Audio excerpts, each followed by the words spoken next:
I'm Liz Sabachik, and this is Humans of Tango,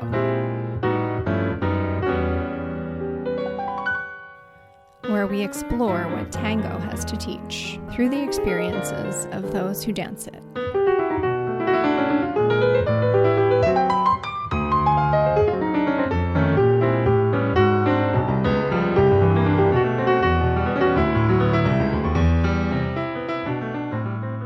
Sol Orozco has gone through some big changes since her tango journey began.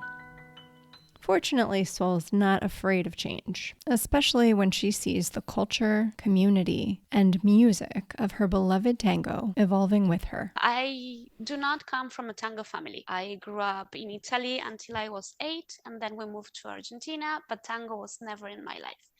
Not my grandpas, not my parents. I started dancing ballet when I was a girl.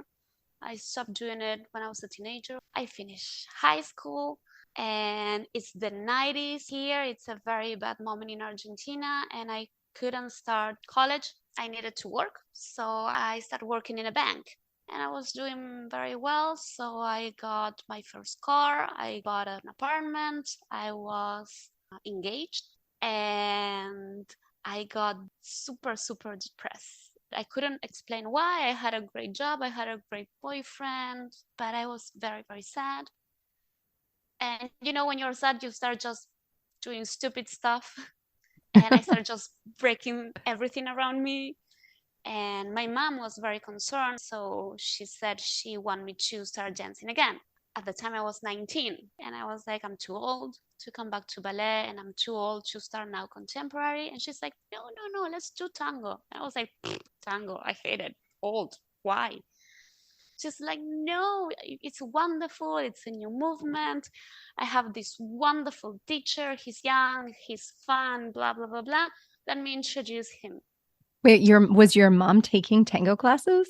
Yes, my mom was a tango dancer. My mom is a tango dancer. She got into it like 2 years before me. But that's mom.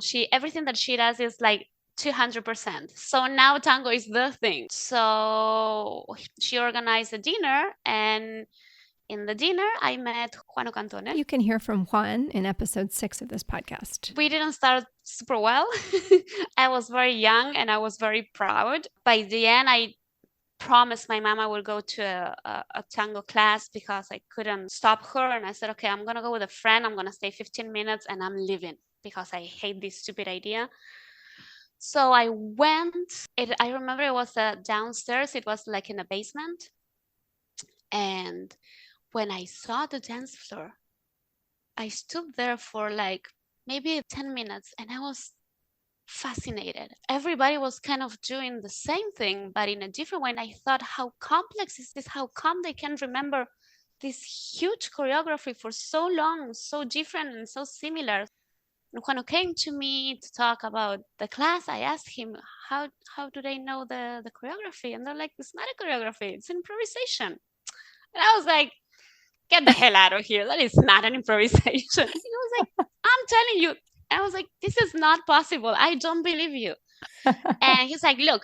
So he grabbed me and he started moving with me. You know, Juan is a great teacher and he was doing very basic stuff.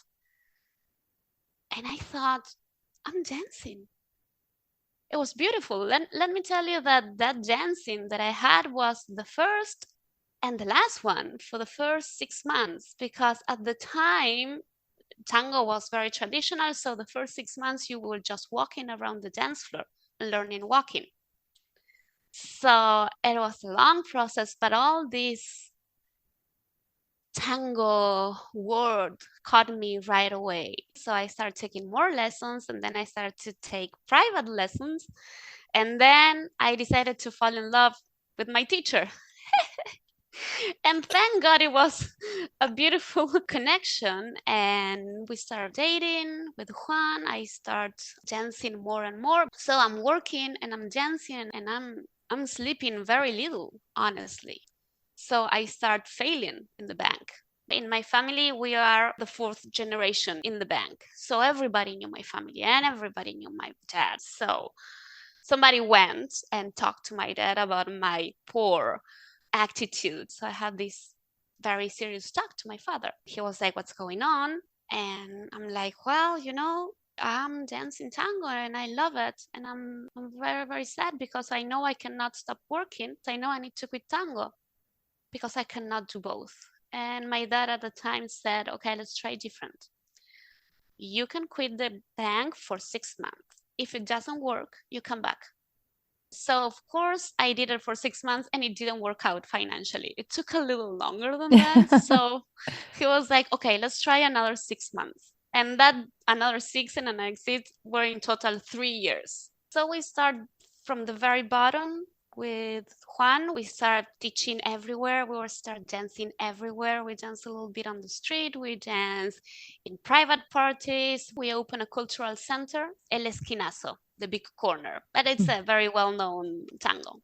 At that time, 2002 in Argentina was a very difficult moment. The economy was a mess. So finding a place where people could do some art, teachers could actually have a place affordable to teach, or even only have a place to express ourselves was wonderful. So we worked super hard in this place for almost 10 years. We formed so many international artists nowadays in tango, in contemporary. We produce exhibitions.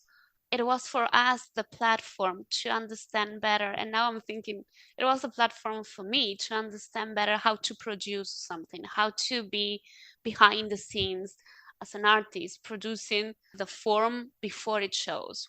The reality in Argentina is always tricky. So eventually, the government of the city of Buenos Aires decided to create a very complex law in order to keep a place open. So we have this huge argument with the police one time, and they say that if we don't pay them, oh, don't bribe them, actually they will close up. And I was very young and very naive and very temperamental, and I said, "Fine, close it. I don't care." And they did that. Oops. Do you feel now like you should have just bribed them? No. Okay. I think we did the right call. Yeah. I think that saved our dream, because if we were starting just going in that loop, they will keep coming and we will keep having more and more, little agreements. And part of the spirit of the cultural center, it was a place for us artists, not for them. Yeah. And also, when we closed the cultural center, the need of traveling got bigger. So also that situation gave us the possibility of becoming a better international tango teacher. We needed to improve our English, our Italian. We needed to improve our organization in the travel. So even though still it's a little ache in my heart to close that place, somehow that made us grow as tango artists. We met our first organizer, which now it's our friend from Switzerland. We take a leap of faith, did our luggage, and we went to Switzerland for 3 months and tried. And from there to a couple of years ago, we were traveling together. Eventually, with Juan, my partner, we got divorced and took different approaches to tango artistically. But still, in my heart, is like the person who gave me everything. So I feel him like a great, great friend. If I would see this in my 20s, that I can say something like, "I'm a solo tango teacher and I'm a woman." When I was 20, this was not possible. Even if you think in the most traditional people, if it was a woman, they were always traveling with some guy. Maybe a milonguero, maybe not. So she might be the headliner, but she would always have to have her partner. Exactly. And this idea that tango is always a couple thing. Nowadays, no, not necessarily. I love this idea of collaborations instead of fixed partnerships. And this is my journey. And I totally love the other journey, the one that the couple prepares a product, works hard on it, they have this beautiful thing and they present it. But at this moment, to me, the adventure is to create collaboration with people that I like, and let's create something right here and right now. and share it, because it's also about sharing to your community what you are doing.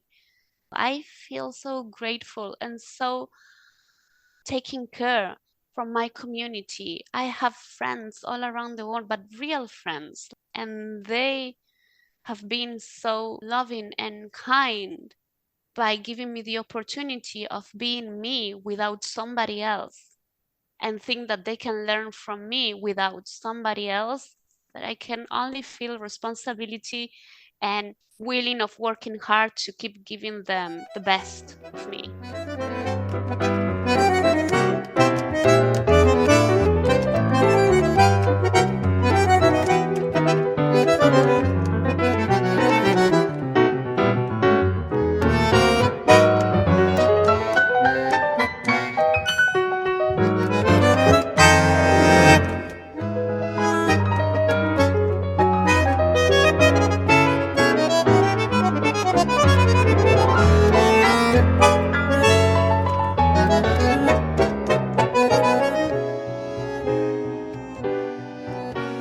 When you travel so much and for so long, you need to adjust to other realities. So one of the first things that improves is your ability to break your prejudgment. You have ideas about how the world is. Let's say, for instance, I grew up in a lefty family. So in my family, the US was always the big bad monster, the empire. But then I was there in the big bad monster, and what I found was people just like me, with the same issues, with the same dreams. And those people were sharing their food, their homes, also their frustrations with me, because as a tango teacher, I'm always working with people's needs and with people's failures. They are showing me what is not working in their tango, and this is what we do. We improve, we get better, but first they have to show me their ugliness. And that's very humbling for me as a receiver, and it's an honor, and I love to respect that, but also it shows me the person. And it's amazing how much we all look alike. We think we are so different, that we have nothing in common. And I keep seeing little things in houses far from home that exactly like my grandma used to do it. To me, tango is not a dance or a music genre. It's a social movement. If you think about it, I've been dancing tango for almost 25 years. Actually, for 25 years. And I still think that tango is a great way to change the world. I know it sounds pretentious, but what I see when I see people dancing tango, social dancing tango, gives me sometimes some hope. The whole idea, if you think in the milonga, how do you need to move? You keep your individuality, and then you have this huge teamwork with your partner while you're dancing, but at the same time, you need to make this work in a dance floor full of people doing more or less something like you, but not exactly what you're doing. And still, we don't need to bump each other. We will respect the other people's space. To me, you can relate tango so much with the idea of humanity collaborating together and living together in peace, even if we're different. I know you can relate with this because you are also a milonguera, and you know that feeling you bump into somebody and the first thing is, are you okay? Did I hurt you? And if it happens to you and somebody bump into you, you say immediately, I'm fine, don't worry. So that kindness that can happen on the dance floor, to me, it's a great exercise. Unlike the stereotypes where people pull knives on each other, right? It's not actually like that. Seriously, though, knives have an interesting history in tango, which you can learn more about through a link in the show notes. No, men don't kill each other because you bump into each other. This is a happy, peaceful dance. We pat each other on the back. We high five. Yeah, we're like, okay, no problem.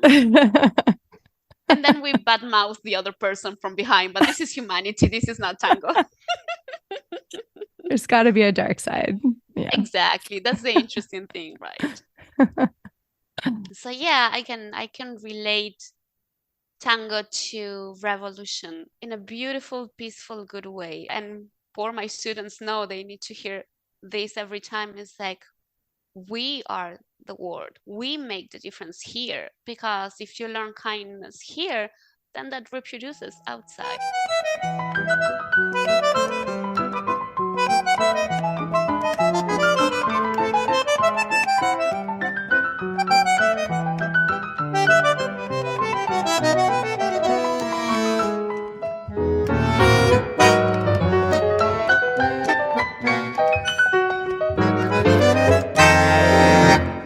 After 25 years and counting, Sol still believes in the power of tango to change the world. She also believes in the power of the global tango community to change tango itself. This terrible phrase is always the man's fault. It's always the leader's fault. When something goes wrong in tango, it's like, no, it's not. It's always the leader's fault. Yeah. So if you go through the same logic, it It means was that if sort of it's like a gentlemanly thing, right? Like it's like, oh, the follower well, can do no wrong. exactly. Well, these gentleman things that should help, to me is just a disguise Yeah. of patriarchy. It's like the fact that you open the door for me doesn't change if you are violent to me. It doesn't get better if you open the door or not. And it doesn't get better if you say it's always your fault when I have nothing to say about it. Because if it's always your fault, it means that it's always your success. And it's the two of us dancing. When I started dancing, it was common to hear that you cannot learn both things at the same time, Meaning both roles. because it would be too confusing. And eventually you will not be able to do either one or the other. And I got the honor to know great dancers who start dancing simultaneously, leaders and followers. I think it's possible now, and I think it would be great if you're learning a language, as we always said that tango is a language and it's communication. It would be wonderful to know both sides of the communication and not only The one whole side. language. Right? It's like you just do verbs and I'll do nouns. I have no idea what's going on, but this is a phrase. Now let's just all know how this works and let's build together this phrase. People tend to say like, well, tango is patriarchal or tango is machism. And I always say society is patriarchal and society has machism. Tango is always a reflection of society, depending the moment. So that the queer movement that we're seeing now in tango, it is happening because it's a reflection of society. And what happened in my case is when I got divorced and I was by myself, you are out in the woods and everything is new again. And I start to get to know other kind of couples. And I find myself not choosing necessarily a heterosexual relationship. So I changed.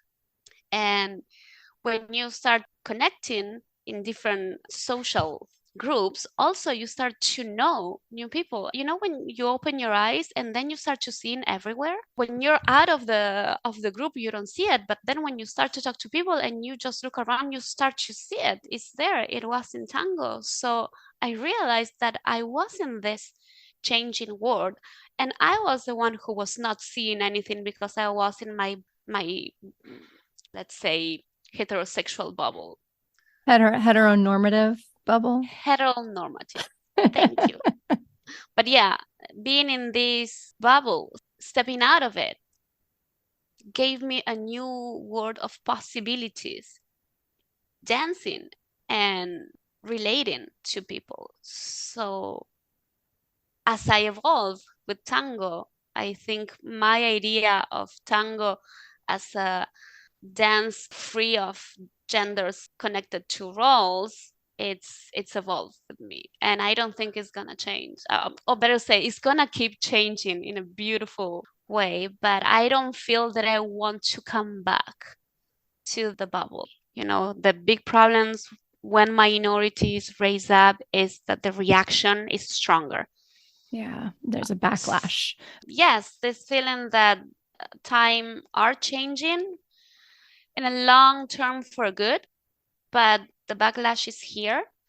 And I do feel that I have a responsibility to take sides. I'm not neutral at all. Yeah. In general, I'm not neutral, you know this.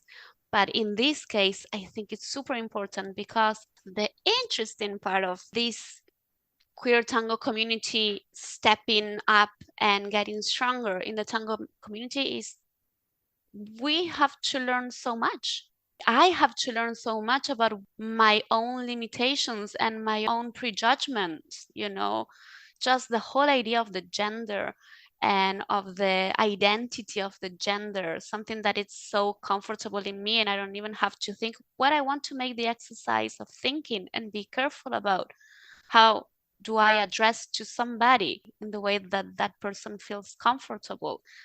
That exercise, that acknowledging of a situation makes me a better person, makes me a more careful person. And I'm going to say also as a teacher, this is part of my teaching. I need to be caring and thoughtful about my students. I think it's important for us teacher to embrace that too. It's not that difficult, and it does an immediate good to the community. Sol has also found in the queer tango movement an opportunity to explore her own identity. It was like, okay, I know how to dance being a woman and doing my woman part, So you're cute, you're sexy, you're dancing, and you're connecting to the guy because this is a guy woman thing. And it's not sexual, but it's sensual, blah, blah, blah, blah, blah. And then life changes. And then you want to dance with a woman. And the question is, so what now? What's my game now? Can I be whatever is going to be in this moment, in this connection, in this couple? I'm thinking about this all the time because as a leader also, what am I doing? I'm being masculine when I'm dancing, and my head is like, I don't think so. And then I'm dancing, I'm like, well, maybe a little. And so I allow myself over to going back and forth. I guess what I'm trying to say is the war movement that it's happening gave us the opportunity to rethink ourselves as a more flexible kind of beings. You can be whoever you want, and people needs to respect that. And you are allowed to change your mind, to change your desire, to change your way of communicate. I think it would be wise for us to take this opportunity to explore who we are and not to try to fix steady who we are, to be able to show always this is me.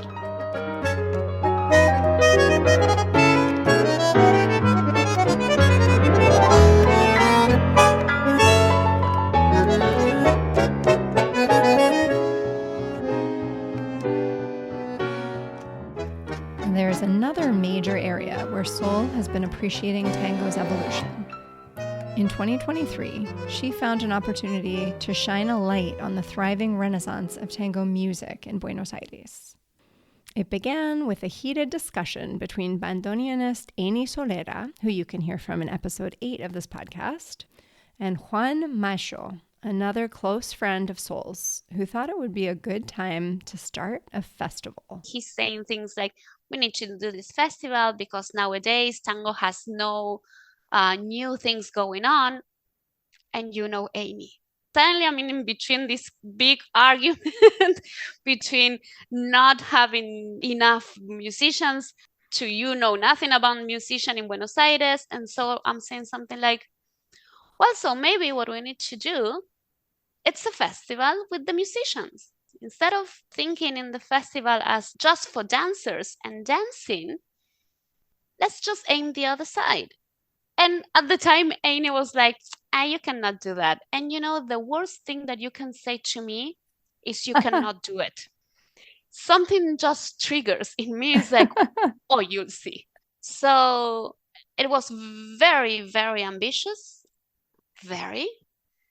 And it was wonderful. I don't know how we did it, but we pulled up with this idea 2 days, 6 hours. We had more than 100 artists from different generations, styles. It was this discovering about who am I when I'm not in the stage, but in the backstage. And to me, being in the stage is very stressful. To me, being in the backstage is just fun. It has the same level of adrenaline, but in a happy mood, you know? Mm. The other one is a little, I don't know if I can do this. It's so more related to me, to my ego. Mm. My dancer's ego, it's way more fragile than my producer's ego. My producer's ego thinks I can do anything and I'll be fine. So I feel strong and I feel capable. I talk to people about things that I have no idea, like sound systems and light systems and all these process of learning. So I feel somehow that this is also another branch of my creativity. The structure was interesting because it was outside and we have a dance floor, but it wasn't super big. And a little bit the approach was, this is a festival for music. So if you don't dance, it doesn't matter. If you Mhm. like music, you're gonna like this. And if you like tango, you're gonna like this. And if you don't know tango, you're gonna fall in love in tango today. So part of the marketing was that it's like, this is not for tangueros. This is what Buenos Aires is. Because of that, and the dance floor wasn't that big, many people came with, little tablecloths. Then they just sat with the mate and hear the music because they were not dancers. They Mhm. were just enjoying a festival outside. The whole idea was to show what was going on in Buenos Aires contemporary, what it was going on now. So also I invite different dancers. Among them, Sol's former partner, Juan Cantone, and his current partner, Virginia Cutillo. With what I think is going on now in Buenos Aires. Maybe not the most known, but yes, the emergent. So that idea started to happen in my head. I want to show what is emerging right now. And it worked out so well that we have decided to do it again in August 2024. One of the main things in this festival was how to treat the artists. I really want to have the best treatments possible. Fee wise, commute wise, food wise, drink wise, those things that I've been invited to festivals and you think, okay, accepting this because of the money, but would be nice to have a glass of water here. Or, would be nice to start on time. And the revelation was when we did that, everybody was so happy and thankful that they were given everything from them. When people really want to make something work, so you said something like, we're going to make a potluck, and then you have this wonderful buffet because everybody was doing the best. Well, here was the same. I was talking to the sound system and the light system, and we have like a little small budget for that. But I really, really want to have the best sound possible. So the guy is like, okay, I can try. Maybe it's not gonna be the best, but I can give you like four of the equipment. I can give you like the half. And I was like, sure.